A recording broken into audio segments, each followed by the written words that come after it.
es una investigadora de la física madrileña, se licenció en Ciencias Computacionales y actualmente trabaja en el Instituto de Archivo de Canarias. Es especialmente conocida y tiene ese proyecto para ver este pueblo que nos ha escrito. Y por mi paso, así que, muchas gracias a nosotros por la acción, así de una manera pasada. Y la primera quería agradecer a los aficionados a la competencia por haberme invitado a dar esta oportunidad para poder impartir esta charla.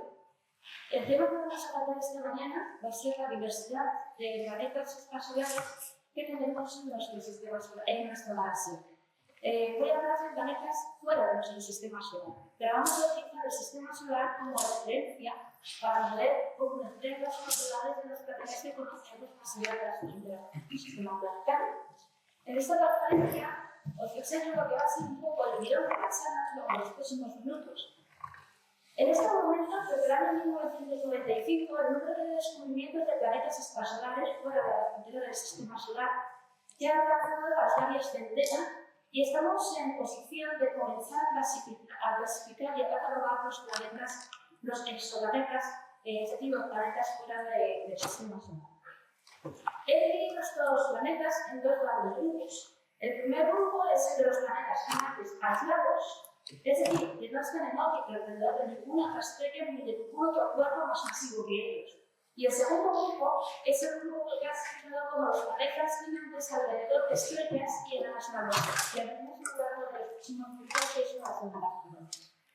El primer grupo de los planetas gigantes, de los planetas aislados, o errantes, o libres, es un grupo de planetas que se han detectado directamente, es decir, de los que disponemos imágenes, de ellos tenemos fotografías de distintos colores de esos planetas. Y el segundo grupo de los planetas alrededor de estrellas y enanas marrones, en su gran mayoría, pues así decirlo, el 99,5% de ellos se han detectado mediante técnicas indirectas. Es decir, no tenemos una imagen, una fotografía de estos planetas alrededor de estrellas, pero sí tenemos unas evidencias indirectas de la presencia de otros planetas alrededor de las estrellas. En esta imagen de aquí está representada el sistema solar, porque como he dicho anteriormente, lo vamos a utilizar como referencia. No es que conozcamos nuestro sistema solar profundamente ni en detalle, pero sí lo conocemos de los sistemas planetarios extrasolares. Y en concreto he señalado los dos planetas, la Tierra y Júpiter, porque son los que vamos a utilizar como punto de referencia en nuestra charla de hoy. En concreto, los planetas aquí en esta imagen están listados en función de su distancia al Sol, que están aquí, ¿vale? Pero la escala no es correcta. Lo que sí está escalada en la imagen es el tamaño de los planetas. El planeta más grande de nuestro sistema solar es Júpiter y lo vamos a utilizar como referencia tanto en masa como en tamaño. Es decir, la masa de Júpiter va a ser nuestra unidad de trabajo básicamente a lo largo de los próximos minutos.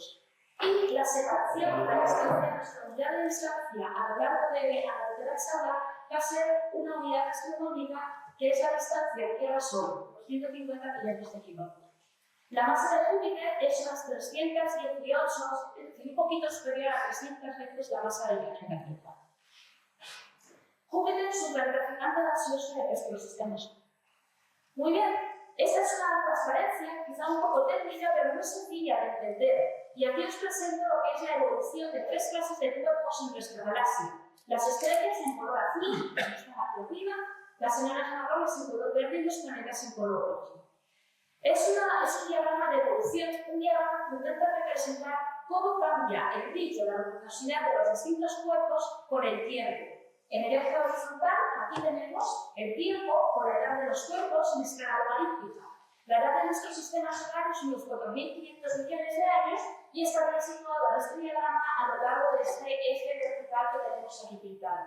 Y las edades muy jóvenes, en torno a pocos millones de años, estas son edades infantiles en escalas astronómicas, están en la parte izquierda del diagrama. En concreto, este eje vertical correspondería a una edad de 1 millón de años. Y en el eje de las abscisas, en el eje vertical del FI, tenemos representado el brillo y la luminosidad de los cuerpos. Cuanto más luminosos son, están más arriba en el diagrama, en concreto este eje correspondería a la luminosidad del Sol, y cuanto más débiles, menos brillantes y fríos son los cuerpos, están situados en la parte baja del diagrama. Como podemos ver, las trazas que representan las estrellas, cada traza corresponde a una estrella de una masa determinada, o una roca planeta, entonces es un objeto de una masa determinada.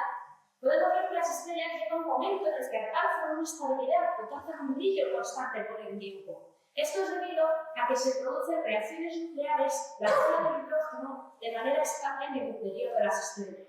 Las estrellas son lo suficientemente masivas como para tener energía, una gran cantidad de energía, y poder destruir el núcleo de hidrógeno para convertirlo en helio. Esto no ocurre en los cuerpos subestelares, por debajo de las estrellas.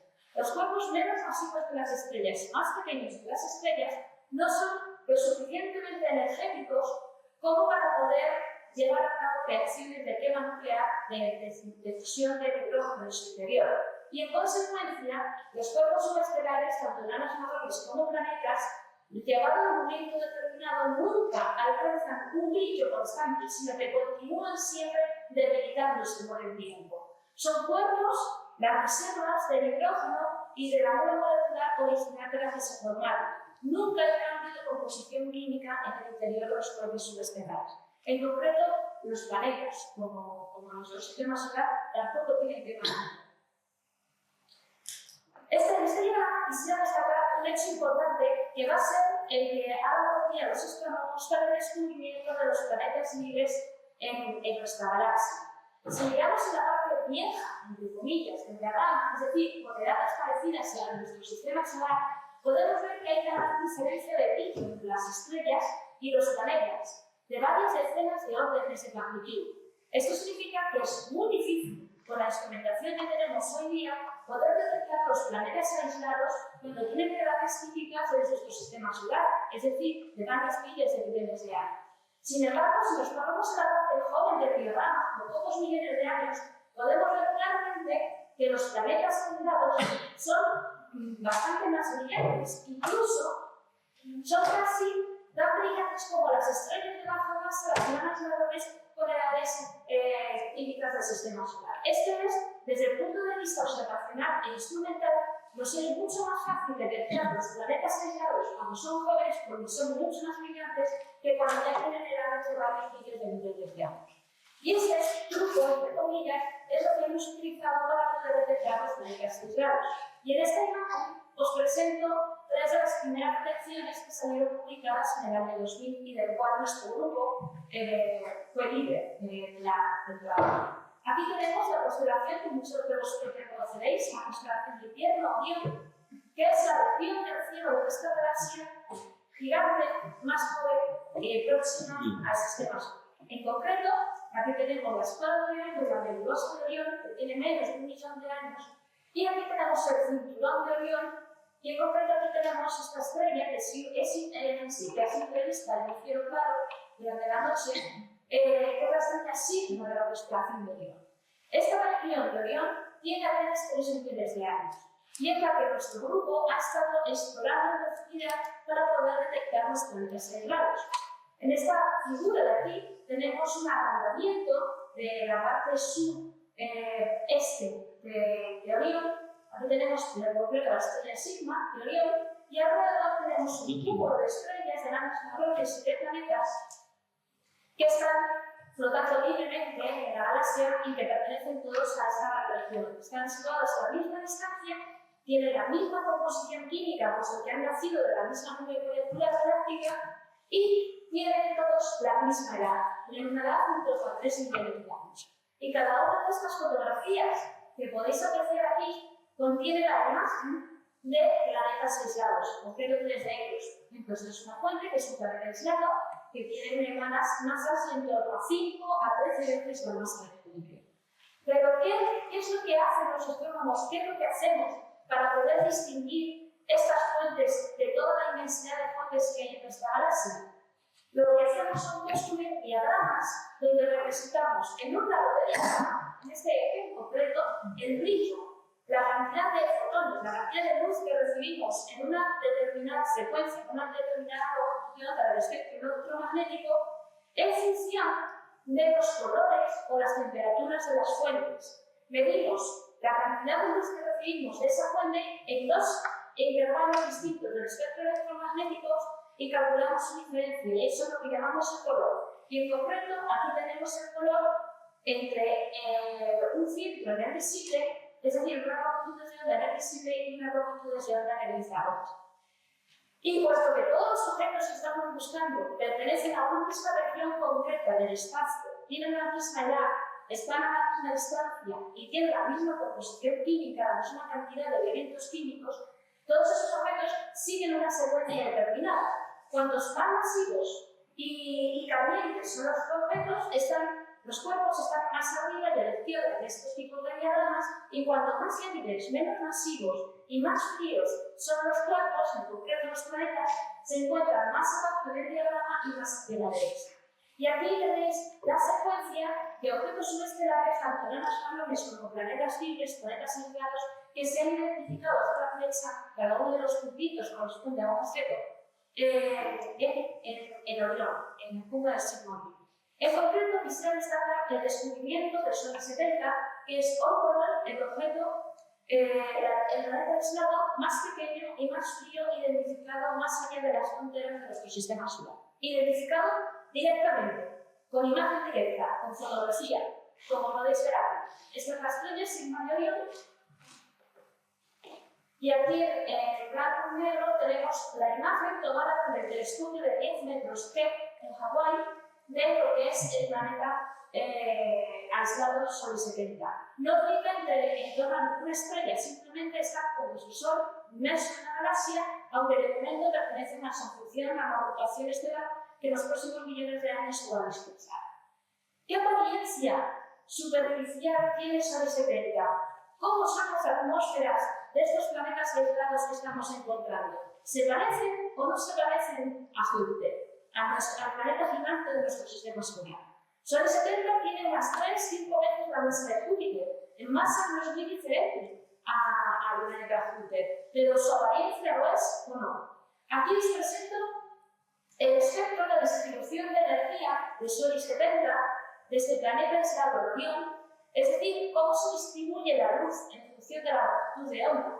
Aquí en este eje tenemos longitud de onda, frecuencia, en el infrarrojo cercano, desde 1,24 micras hasta 2,6 micras, y en el eje vertical tenemos la cantidad de luz recibida de este objeto.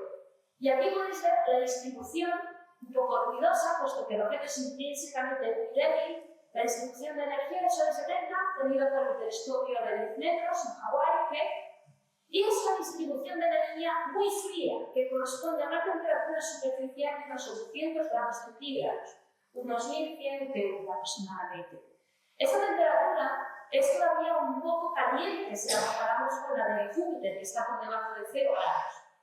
Pero no nos es extraño, puesto que Júpiter tiene unos 4.500 millones de años, es un objeto que ya se ha enfriado, y Sol 70 apenas tiene 3 millones de años. Si recordamos el primer diagrama que presenté en la charla, donde teníamos pico en función de la edad, veíamos que los trazos de los planetas se enfriaban, se debilitaban con el tiempo. Cuando Sol 70, este objeto de aquí, alcance la edad de Júpiter, será un objeto en temperatura y en tamaño igual que Júpiter, simplemente 3 veces más denso, puesto que tiene 3 veces más masa.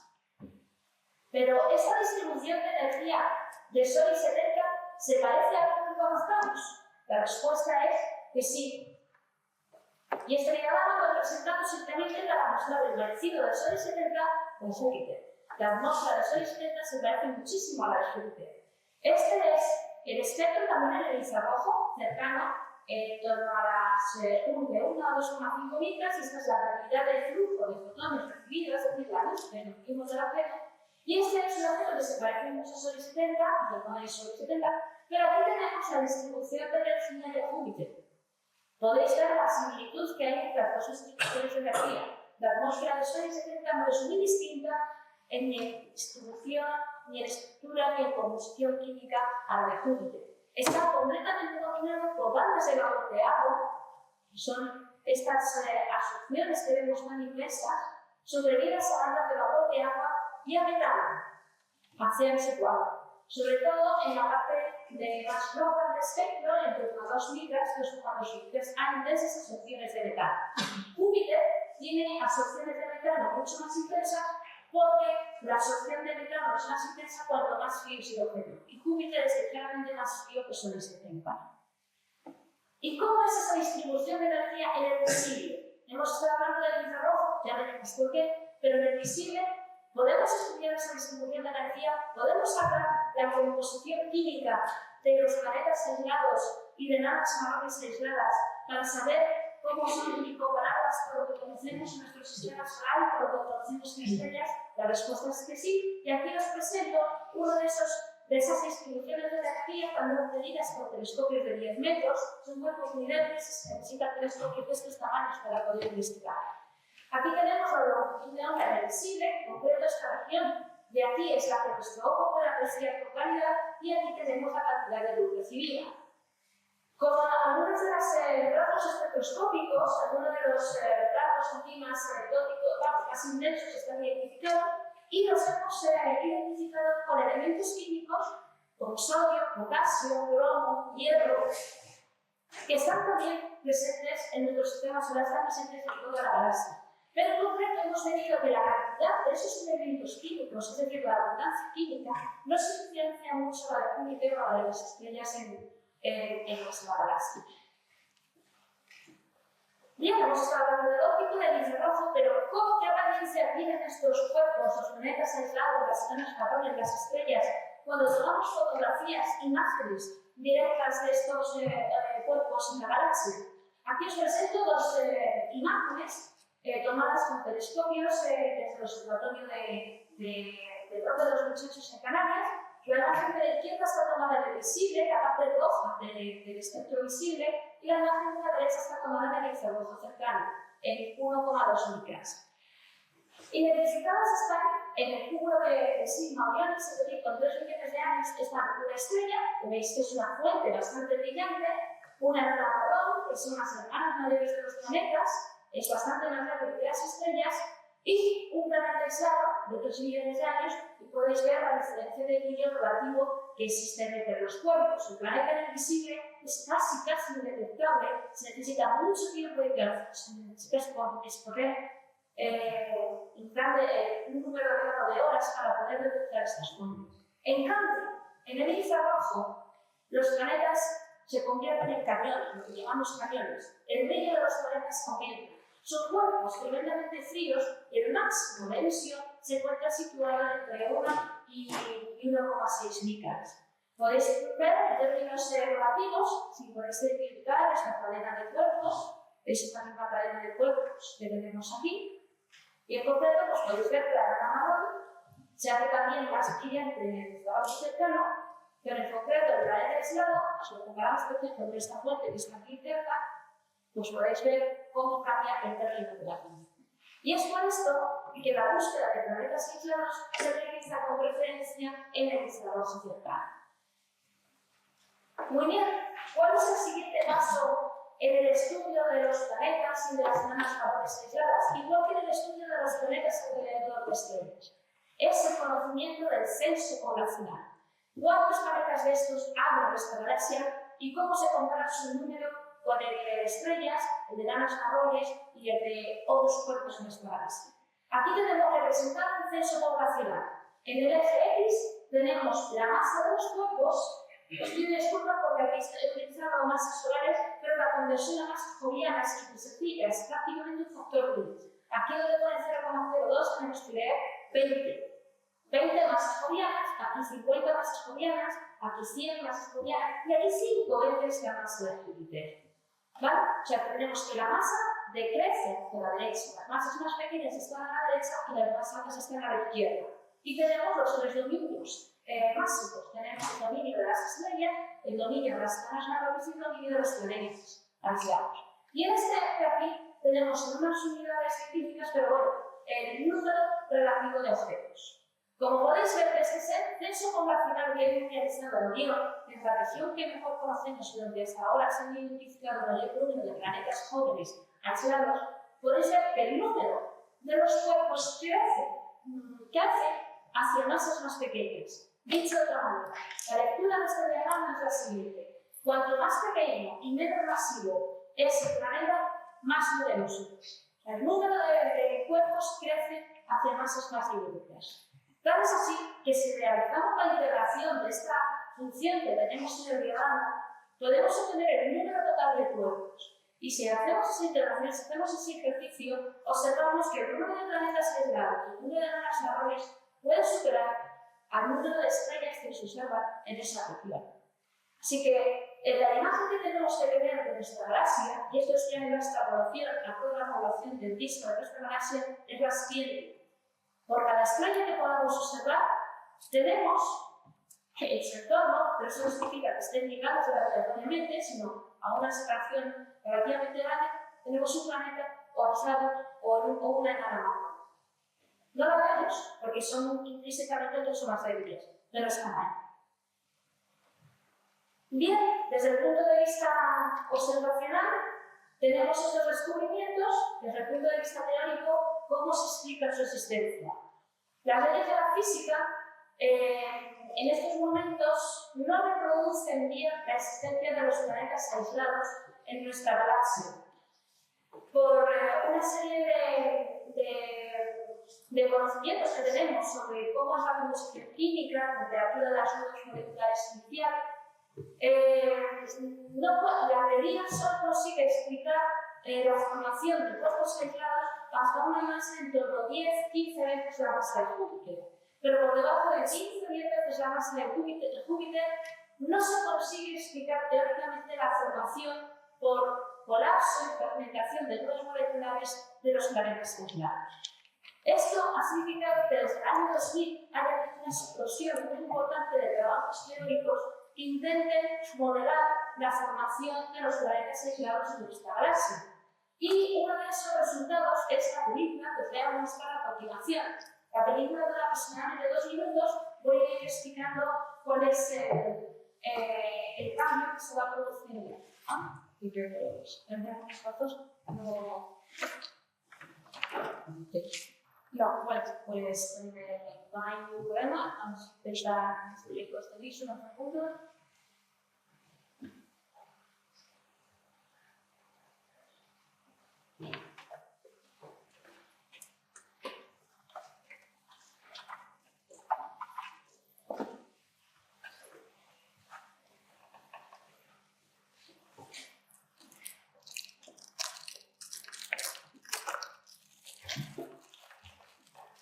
Vale.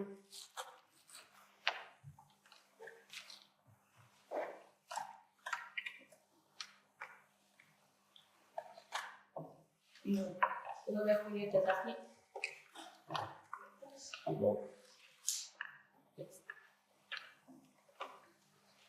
Ahí.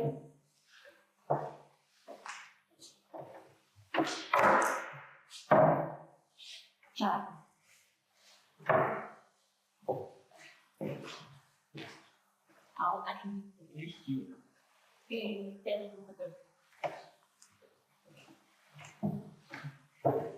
Bueno, aquí lo que tenemos es una nube molecular que tiene una 50 veces la masa del impresor. Esta nube molecular, por unos mecanismos desconocidos, comienza a perder su forma homogénea y algunas regiones de las nubes moleculares se condensan, alcanzan una densidad suficiente donde las fuerzas de gravedad superan a las fuerzas de expansión del gas. Y como consecuencia de esa superación, de esa ganancia por parte de la fuerza de gravedad, comienza la formación de los distintos cuerpos, con colapso y fragmentación. Aquí ahora mismo la película hace un zoom hacia una de las regiones de mayor densidad, ejemplo esta, donde comienza la formación de estrellas. Y ahora, a continuación, pues veréis cómo una serie de puntitos brillantes van a comenzar a alejarse, a moverse a lo largo de lo que es la región de formación. Estos puntitos representan tanto estrellas como enanas marrones como planetas. Y podéis ver que algunos puntitos salen con discos protoplanetarios a su alrededor. Esta película es una película resultado de cálculos numéricos y de 5 años de procesado de CPU con computadora.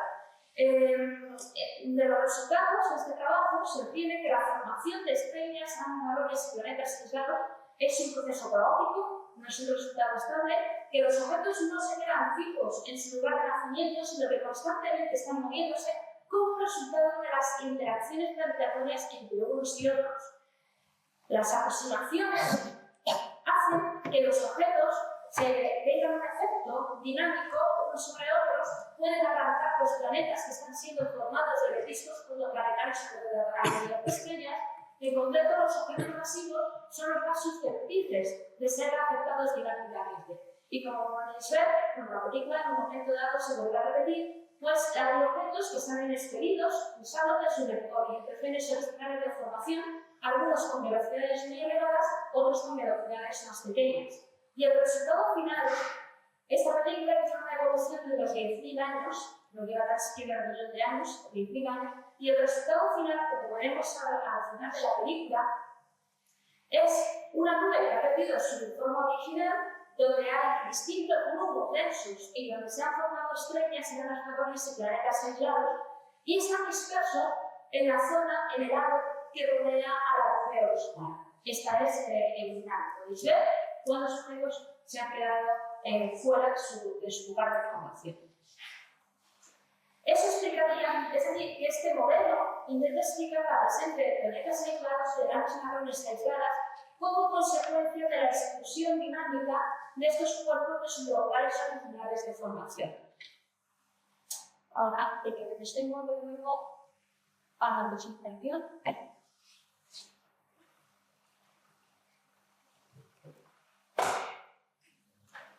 Bien, ahora vamos a comenzar ya el segundo gran bloque de la charla, que es los planetas alrededor de otros cuerpos, y otros cuerpos son estrellas y enanas marrones. Y aquí os presento la imagen obtenida el año pasado con el telescopio, uno de los telescopios de 8 metros de VLT en Chile, de lo que se ha venido a llamar la primera imagen directa de un planeta alrededor de un cuerpo más visible. Es de nuevo un sistema muy joven, es un sistema que apenas tiene 1 millón de años, es una unidad de información estelar próxima al sistema solar, y aquí tenemos la imagen del planeta que tiene una masa estimada en torno a 5 veces la masa de Júpiter, y aquí tenemos el cuerpo más masivo en torno al cual el planeta está orbitando. La separación orbital, la separación a distancia entre este cuerpo y el planeta es de unas 55 unidades astronómicas. Y si recordáis, la separación entre el Plutón y el Sol es de unas 40 unidades astronómicas. Es decir, que el tamaño de este sistema no es muy diferente al tamaño de nuestro sistema solar. En concreto, este cuerpo central, este cuerpo primario, no es una estrella, es un cuerpo menos masivo, es una enana marrón que tiene una masa medida, una masa estimada en torno a las 25 veces la masa de Júpiter. Pero existen también sistemas donde la separación sea mayor, es decir, la separación orbital entre el cuerpo central y el cuerpo subestelar sea mayor. La respuesta es que sí, y que hemos detectado varios sistemas galácticos. Por ejemplo, este de aquí, que se fue detectado en 1998, tenemos una estrella central que es la masa de esta estrella es 60% menor que la del Sol, que es una estrella más fría que nuestro Sol, y tenemos a unas 300 unidades astronómicas. Tenemos una enana marrón que está en la frontera, casi podría decirse que es un planeta, que está en la frontera entre los planetas y las enanas marrones. Tiene una masa de torno a 15-20 veces la masa de Júpiter. Esta figura, esta imagen de aquí es una imagen tomada por el telescopio nórdico en el observatorio de los muchachos, y es una imagen visible, una parte roja visible. Y la imagen de la derecha es el mismo sistema, tomada en otra longitud de onda, en otro rango del espectro distinto, el infrarrojo, en torno a 2,2 micras. Y podéis ver la diferencia de brillo relativo entre la estrella y el cuerpo subestelar en el óptico, y la diferencia de brillo como se ha hecho menor en el infrarrojo cercano, como consecuencia de que el cuerpo subestelar tiene su máximo de emisión por esas longitudes de onda. Y finalmente, un descubrimiento, me gusta señalar este descubrimiento realizado hace apenas 2 meses, anunció en agosto de este año, verano de este año, y es un sistema jerárquico donde se han descubierto los 3 cuerpos de los que estamos hablando en esta charla: estrellas, enanas marrones y planetas. pero recordad que aquí estamos en el bloque de los cuerpos alrededor de estrellas, de los cuerpos estelares alrededor de estrellas. Aquí tenemos una estrella que es muy parecida al Sol, es solamente 0,9 veces la masa del Sol, es decir, muy parecida a nuestro Sol, y tenemos a unas 460 unidades astronómicas, una enana marrón, que es la que está aquí, con una temperatura de unos 800 grados centígrados en su superficie, y muy cerquita, en una órbita muy interna alrededor de la estrella, una órbita que todavía no podemos resolver con los instrumentos que tenemos a nuestra disposición, tenemos un planeta joviano, un planeta gigante como Júpiter, en una órbita de menos de una unidad astronómica. Pero este es un sistema donde ya se han encontrado estrellas, enanas marrones y planetas alrededor. Se ha incluso postulado que esta enana marrón aquí podría actuar como que brinda alrededor de nuestro Sol, pero bueno, esto es una puta hipótesis. Bien, hemos hablado de ese planeta joviano que está alrededor de esa estrella de tipo solar, muy cerca de nuestro sistema solar, pero ¿cuáles son las técnicas que han dado más éxito a la hora de detectar indirectamente, porque no hay más indirecta, sino es una técnica indirecta, la presencia de los planetas gigantes alrededor de las estrellas? Pues es la técnica Doppler o la técnica de medida de velocidades de las estrellas. En este diagrama intento esquematizar en qué consiste. Tenemos una estrella y tenemos un planeta. El planeta, como podemos ver, por dos razones. Una de ellas porque es intrínsecamente muy débil y la diferencia de brillo entre la estrella y el planeta, como ya vimos en el primer diagrama de la charla de hoy, es de varias decenas de órdenes de magnitud. Todavía no tenemos con nuestros instrumentos ese contraste garantizado. Y la segunda razón es que nuestros instrumentos tampoco nos dan la resolución espacial, es decir, no tenemos el poder resolutivo para separar la estrella del planeta. Están demasiado cerca. En cambio, lo que sí tenemos es un bastante poder resolutivo espectral, es decir, vamos a poder conseguir diferenciar el movimiento de la estrella. La estrella y el planeta giran los dos en torno a un punto común. Ambos, ese punto común es el centro de gravedad, lo que llamamos el centro de masas del sistema. Y aquí tenemos ese centro de gravedad que se llama por esta X. Tanto el planeta apunta alrededor de ese centro de gravedad como la estrella apunta alrededor de ese centro de gravedad. Todo debido a la presencia del planeta. Y ese movimiento estelar alrededor del centro de gravedad es el que podemos conseguir, es el que podemos medir con nuestra instrumentación. ¿Y cómo se consigue? Pues obteniendo diagramas, figuras como las que están representadas aquí a la derecha.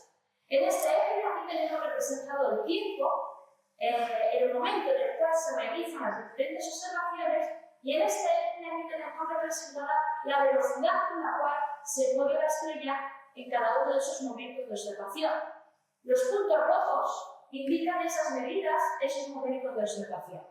Y como podéis ver en este diagrama, los puntos rojos presentan una variabilidad, es decir, no son constantes a lo largo de una recta, sino que tienen una estructura.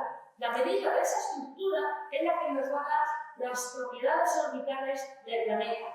En concreto, para tener ese ejemplo, pues aquí tenéis la ecuación de la cual se deriva la masa del planeta. Es una masa mínima, puesto que no conocemos la geometría del sistema y por tanto no vamos a poder saber cuál es la inclinación de ese sistema orbital, de ese sistema planetario con respecto a nosotros, con respecto a la línea del Sol. Y por tanto, lo que se deriva no es la masa absoluta del planeta, sino la masa mínima que está afectada por este seno de la curva de inclinación. Bueno, en concreto, es la amplitud de esta curva de velocidad variable. Y la línea que podéis aquí ver superpuesta es el resultado del análisis de todas las observaciones y la que nos da los parámetros orbitales.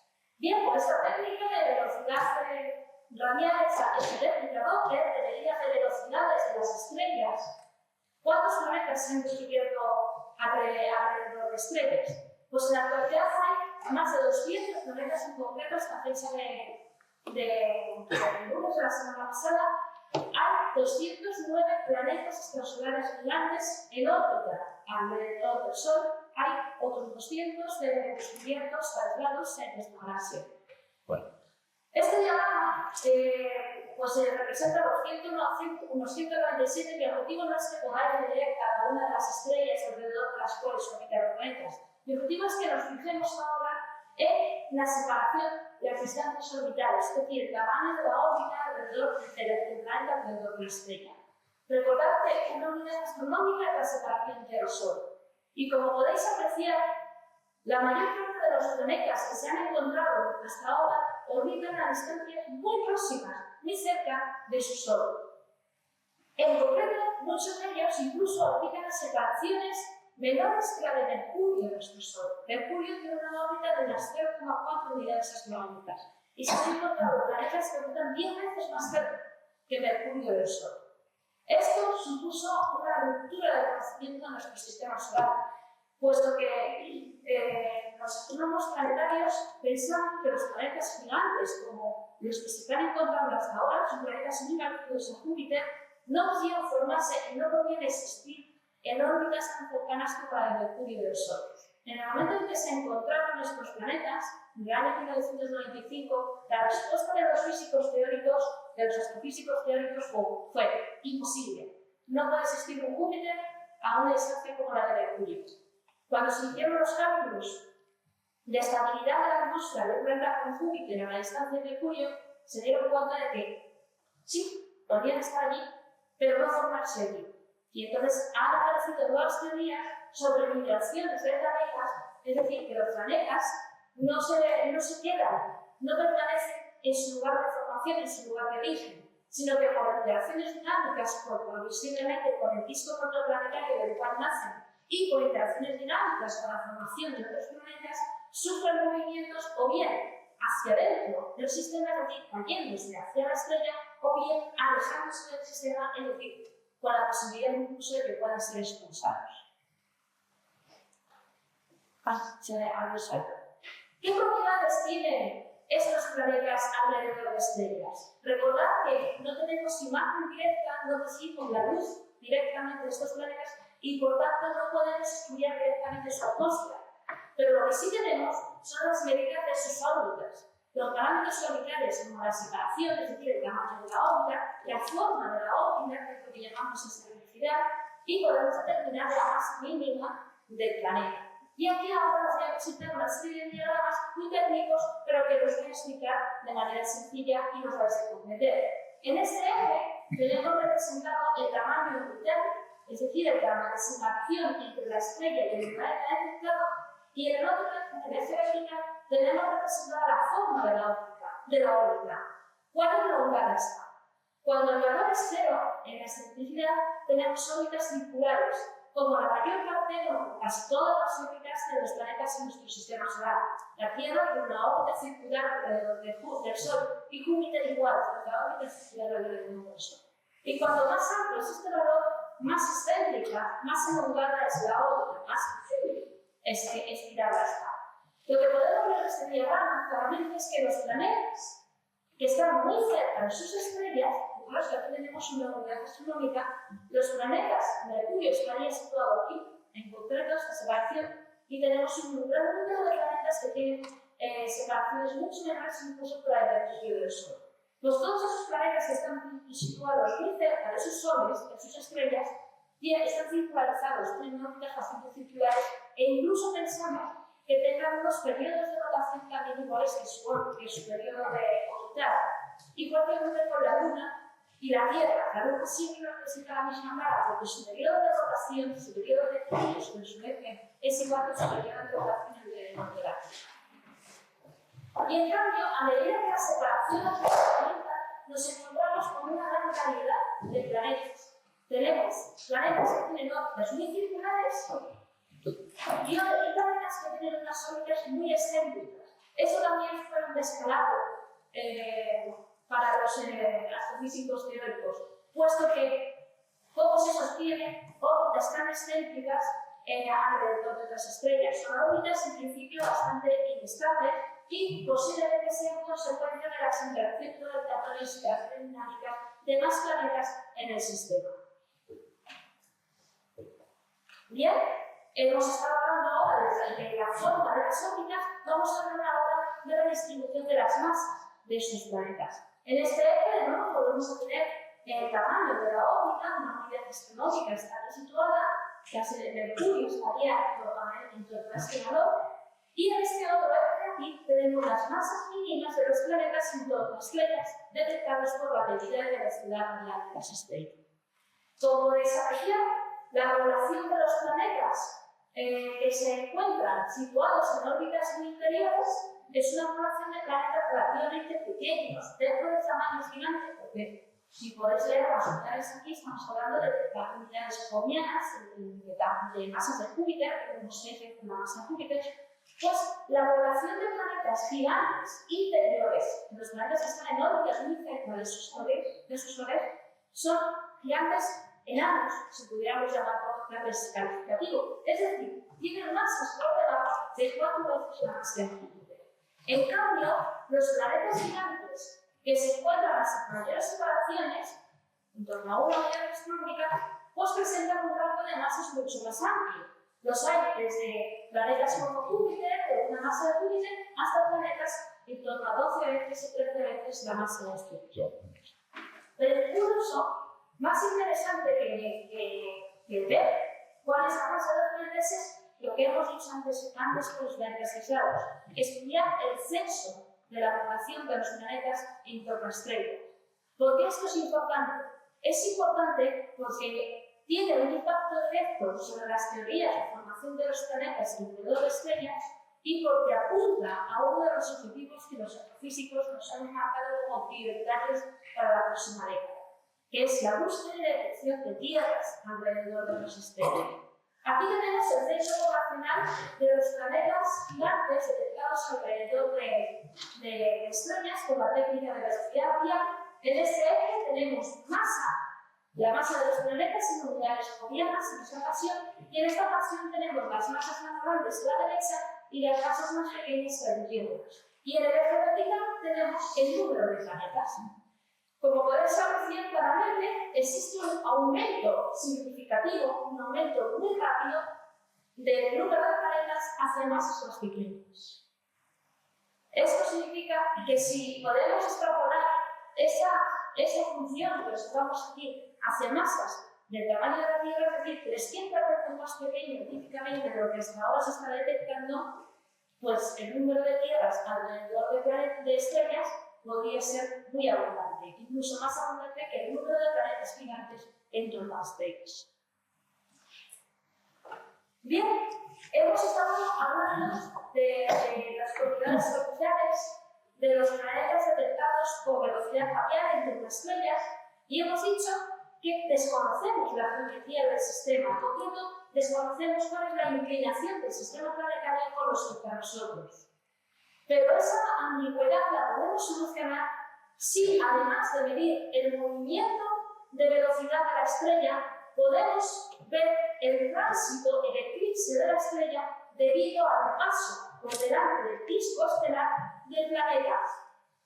Como podemos ver aquí, en este sketch, aquí tenemos la estrella, el disco estelar, y tenemos un planeta que es mucho más pequeño y mucho más débil, luminoso en el brillo, que pasa por delante y de alguna manera está eclipsando parte de la luz que recibimos de la estrella.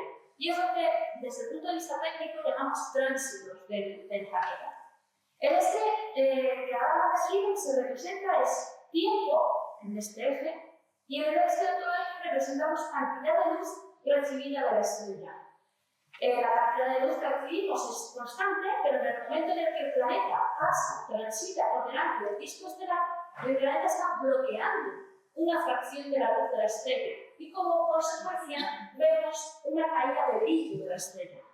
Es obvio, como se puede apreciar en el diagrama, que esa caída de brillo no es muy significativa, puesto que el tamaño del planeta tampoco es comparable con el de la estrella. Pero sí es suficiente para que con los instrumentos que tenemos hoy día podamos detectar ese tránsito. Y en el 1% de los casos de velocidad de planetas en velocidad radial conocidos, se observa que esa geometría es solamente una probabilidad estadística. En el 1% de los casos pues tenemos la geometría adecuada para que nosotros podamos poder ver el tránsito del planeta alrededor de la estrella. Y como consecuencia, midiendo las propiedades de esta curva de luz, es decir, la cantidad de luz que recibimos en función del tiempo, podemos conocer la inclinación del sistema y, por tanto, quitarnos la ambigüedad que nos está introduciendo el seno del ángulo de inclinación. Podemos conocer dos cosas: la masa absoluta, la completa, del planeta, y podemos conocer el tamaño físico real del planeta, que son dos parámetros muy importantes para poder estudiar la composición química del planeta, aunque no recibamos la luz directa de él, y poder estudiar la densidad del planeta. Esta es una figura que en algunos documentos se ha citado como uno de los mayores descubrimientos del siglo XX, y es el primer tránsito planetario detectado fuera de nuestro sistema solar. Es el tránsito alrededor de la estrella de este nombre, de la Galaxia Tracker 209458, B minúscula, porque B minúscula denota el nombre del planeta. Y aquí en este eje tenemos tiempo aumenta hacia la derecha, y en este otro eje tenemos la cantidad de luz recibida de la estrella. Está normalizada a 1. 1 es la cantidad de luz que recibimos cuando el planeta está fuera del disco estelar. Y como podéis apreciar, los puntitos rojos son las medidas, ¿vale? Los puntitos rojos son las medidas. Como podéis apreciar, hay una caída que es apenas del 1,5% el flujo de la estrella, pero que con el telescopio espacial Hubble, son estas medidas, se puede medir con una precisión increíble, como podéis apreciar.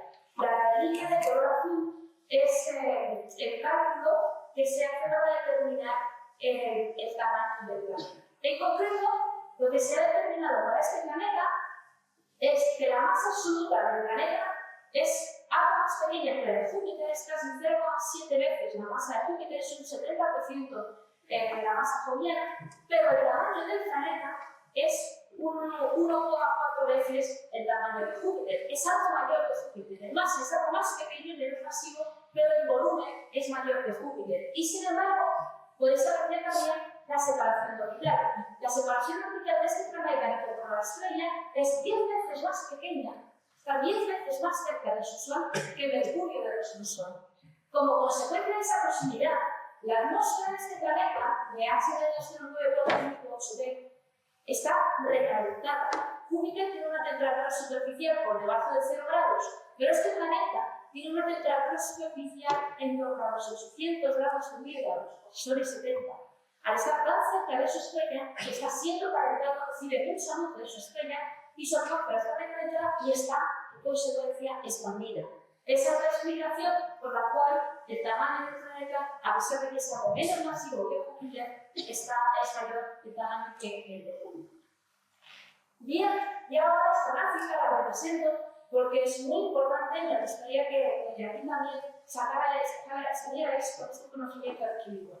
Hemos hablado de 209 planetas extrasolares alrededor de estrellas de tipo solar, y hemos dicho, bueno, no lo he dicho, pero estaba escrito, simplemente lo he comentado, que el número de estrellas investigadas hasta la fecha con la sensibilidad suficiente para detectar sus planetas es de unas 3.000. O sea, 209 planetas de 3.000 estrellas investigadas. Eso nos está diciendo que hay una fracción de estrellas que tienen planetas gigantes, planetas de tipo joviano, alrededor de las estrellas. Pero ¿cuál es esa fracción de estrellas? ¿Cuál es el porcentaje? Bueno, pues después de realizar distintos estudios químicos de la composición química, abundancia de metales y de elementos de especies químicas en la atmósfera de las estrellas, nos hemos dado cuenta de que la presencia de planetas gigantes gaseosos en órbitas muy interiores alrededor de estrellas depende de la abundancia de la composición química de las estrellas. Y esto es lo que está representando este diagrama. En este eje horizontal, estoy ya aquí, en este eje horizontal tenemos lo que nosotros llamamos metalicidad, es decir, la composición química de las estrellas. Una composición química como nuestro Sol, que siempre lo utilizamos como referencia, estaría aquí y estaría nuestro Sol. Una composición química un 25% más rico en metales como el hierro, que nuestro Sol estaría en este diagrama. Aquí tenemos una composición química más rica que nuestro Sol todavía. O sea, composiciones químicas básicas que el Sol está a la derecha, composiciones más pobres en metales, menos cantidad de hierro que nuestro Sol, estarían a la izquierda. Y en este eje vertical tenemos la fracción, el porcentaje de estrellas que tienen planetas gigantes, gaseosos, es decir, planetas como nuestro Júpiter. Todavía no podemos hablar de tierras. Estamos hablando de gigantes como nuestro Júpiter en órbitas a menos de una unidad astronómica. Como podéis apreciar, las estrellas menos ricas en metales, con menos hierro que nuestro Sol, pues no son prolíficas a la hora de tener Júpiters a su alrededor. No son las tierras, pero Júpiters parece que no lo forman con bastante frecuencia. En cambio, las estrellas como nuestro Sol, aproximadamente un 5% de las estrellas como nuestro Sol, con la misma composición química, tienen planetas jovianos con órbitas de una unidad astronómica o menos. Y si nos vamos hacia las estrellas más ricas en metales, es decir, las estrellas de generaciones sucesivas que se han formado de varias sucesión de formación de estrellas, o sea, no son estrellas que mencionan, vemos que el número de planetas alrededor de ellas, de planetas gigantes, gaseosos, Júpiter, en órbitas a menos de una unidad astronómica, el porcentaje crece, incluso llega a ser del orden del 25%. Así que otra lectura que se puede hacer de un diagrama como este es la composición química, la cantidad de metales de la nube molecular provisional que da lugar al sistema planetario tiene un impacto importante en la formación de los planetas jovianos en órbitas interiores. Este es un diagrama muy técnico, pero es un diagrama muy importante desde el punto de vista de la física. Representa la densidad media de los planetas. Hemos dicho que si tenemos la masa absoluta del planeta y tenemos el tamaño del planeta por la medida de los tránsitos fotométricos de los eclipses, podemos calcular la densidad promedio y podemos hacer un estudio aproximado de la densidad de la fusión química de la textura del planeta. Y aquí en este eje tenemos la masa de los planetas en unidades jovianas, aquí tendríamos un Júpiter, y en este otro eje aquí tenemos el tamaño del planeta, el radio del planeta, de nuevo en unidades jovianas. Aquí 1 correspondería a 15. Aquí tenemos a Júpiter y aquí tenemos a Saturno. Esta F corresponde a Saturno. Saturno es un planeta menos denso que Júpiter, que son las líneas que tenemos aquí de punto a cristalina, son distintas densidades. Júpiter estaría aquí con una densidad de 1,2 y Saturno es menos denso, por lo que Saturno podría flotar en el agua con esta otra densidad de 0,3. Y los distintos puntos con barras de rojo que podéis ver aquí, por ejemplo, el tránsito que os he presentado antes, 209-402P, pues aquí tenemos el planeta. Podéis ver que son planetas menos densos que Júpiter, en concreto incluso hasta menos densos que Saturno. O sea que los planetas jovianos que se están detectando ahora, hasta ahora, a menos de una unidad astronómica, están tan cerca de sus estrellas, tienen atmósferas tan calentadas, tan expandidas, que eso hace que su densidad sea mucho más liviana que la de Júpiter o Saturno en nuestro sistema solar. Pero como podéis apreciar del diagrama, no estamos bien. No son planetas que se diferencien en gran medida del Júpiter. Bien, la siguiente pregunta es: hemos estado hablando de sistemas que tienen una estrella central y un planeta joviano alrededor. Pero ¿hay sistemas planetarios múltiples? Nuestro sistema solar es múltiple. Tenemos Júpiter, Saturno, la Tierra, Mercurio, etc. Pues la respuesta es sí, hay sistemas planetarios y fuera de nuestro sistema solar que son múltiples. El análisis es complicado porque en el momento en que tenemos la señal de distintos planetas, el análisis se complica, pero aún así se consigue resolver la contribución de los distintos planetas en el movimiento de la estrella. Y hasta la fecha hay unos 20 sistemas planetarios múltiples identificados en nuestra galaxia. Aquí tenemos el diagrama de esos 20 y luego tenemos aquí la separación orbital, que tenemos una unidad astronómica. Los símbolos de color amarillo son las estrellas, representan las estrellas, y las bolitas verdes representan cada uno de los planetas. Y aquí me gustaría señalar, porque ya estamos finalizando nuestra charla, me gustaría señalar uno de los sistemas. El sistema Gliese 876, el primero Aquí. El primero de la figura.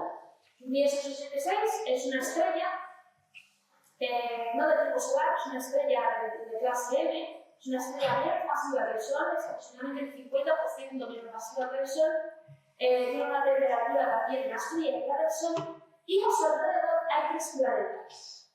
2 de ellos son de tipo jovial, los números no se aprecian, los números están indicados a las bases. 2 de ellos son de tipo jovial, es decir, tienen masas muy parecidas a las de Júpiter y, como podéis ver, están en órbitas mucho más pequeñas que una unidad astronómica.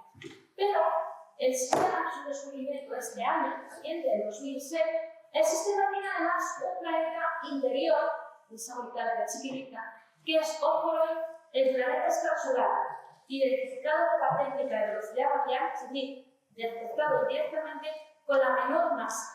Tiene 7 veces la masa de la Tierra. 7 veces. El planeta que está aquí tiene 7 veces la masa de la Tierra. Es el límite que se puede alcanzar hoy día con la instrumentación que tenemos disponible. Y estamos trabajando para poder detectar las tierras. Creemos que hay tierras, planetas con la masa de nuestra Tierra y con el tamaño de nuestra Tierra, planetas rocosos, ¿vale?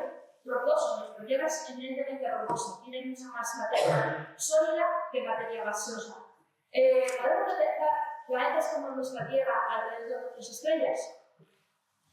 La respuesta es, desde mi punto de vista, que sí, puesto que creemos que existen. Vemos que los escombros en nuestra galaxia son los más abundantes, tanto planetas aislados como planetas alrededor de estrellas. Sabemos que el número de planetas crece hacia masas más pequeñas, la Tierra es 300 veces menos masivo que Júpiter, es que posiblemente las Tierras son más poderosas que los Júpiters alrededor de estrellas, pero desde el punto de vista tecnológico, desde el punto de vista instrumental, todavía no estamos preparados para detectarlo. Sin embargo, las distintas agencias espaciales, NASA en Estados Unidos, ESA en Europa, la Agencia Espacial Japonesa, tienen como objetivo, entre sus objetivos prioritarios, la detección de planetas como la Tierra y en zonas habitables, es decir, donde el agua esté en estado líquido de manera estable, como prioridad. Y también desde Tierra tenemos como objetivo marcado construcción de telescopios que llamamos Spin-Gilliams Telescopes de 50 metros, 30 metros de diámetro, espejos de 50 y 30 metros de diámetro, 3 y 5 veces mayores que los que están en el tamaño hoy día disponibles, y también instrumentación apropiada para la detección de esos planetas. Y en este otro diagrama os presento lo que es la detectabilidad de planetas en el momento de hoy y lo que proyectamos para dentro de 10 años. En este eje tenemos en la mayoría una unidad astronómica que está aquí situada, y en este otro eje tenemos la masa de los planetas alrededor de estrellas. La Tierra está aquí situada, ¿vale? Una unidad astronómica que tenemos la masa y la masa de la Tierra, y Júpiter está aquí situado, 300 veces por encima. Todos esos cuadraditos que tenemos aquí representados son los cuadraditos que corresponden a los 200 planetas extrasolares detectados por velocidad radial. Y las líneas que están inclinadas en el diagrama corresponden a los límites de detectabilidad de los instrumentos. En estos momentos, aquí tenemos líneas que corresponden a los límites de detectabilidad de los mejores instrumentos hoy día buscando planetas, y aquí está la línea de detectabilidad de los instrumentos que estamos proyectando para que dentro de 10 años estén funcionando en telescopios como el VLT y el GPC, el VLT en Chile y el 10 metros en el Gran Telescopio de Canarias en el bloque de los Dichos. Y como podéis ver, las líneas de detectabilidad pasan por planetas como Venus y la Tierra. Así que estamos hablando de una escala de 10 a 12 años en el cual podamos comenzar a buscar planetas como la Tierra. La primera detección probablemente no ocurra justo en 10 años, puesto que para poder detectar un planeta necesitamos detectar la señal orbital del planeta. Una Tierra alrededor del Sol orbita en un año. Se necesita como mínimo un año para detectar la señal. Se necesita otro año adicional para confirmar la señal. Es decir, 2 años mínimo para poder detectar una estrella una tierra en la zona habitable alrededor de una estrella de tipo solar en nuestra bolsa. Y esto es todo lo que quería contar y ahora pues me encantaría responder vuestras preguntas.